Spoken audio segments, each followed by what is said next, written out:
السلام عليكم، واش راكم حبابي؟ ان شاء الله راكم ملاح. اليوم جبت لكم وصفه تاع الساله، ان شاء الله تشفاو بها وربي هو الشافي. نشفى بكري يما الله يرحمها كانت تداوي بها الساله، وانا تاني نستعملها ونداوي بها. ان شاء الله تعجبكم الوصفه وتستعملوها وترتاحوا، ونتمناو الشفاء لجميع المرضى. هما غير 3 حوايج: القارص كما كنتوا تشوفوا، القارص، سكر غلاس، وزيت الزيتون. هاهملك. انا حطيت ديجا سكر غلاس كما كنتوا تشوفوا، نزيد نعصر لها القارص.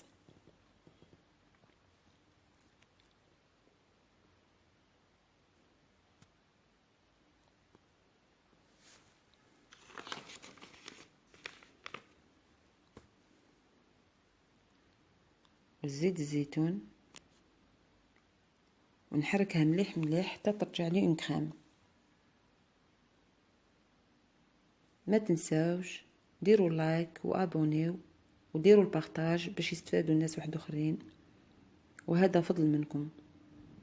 هاي ليك لا كريم، فوالا شوفوا تشربوها واحد الصباح ربي، ولا دوزيام كي تفطروا، كي تكملوا تفطروا شربوها مع الاخر باش تقعد في الفم، وتاني تشربوها في الليل كي تتعشاو، مع في الليل كي تجوا راح ترقدوا شربوها. وان شاء الله ربي يشفيكم، وان شاء الله عجبتكم الوصفه وجيناكم خفاف ظراف. والسلام عليكم ورحمه الله تعالى وبركاته.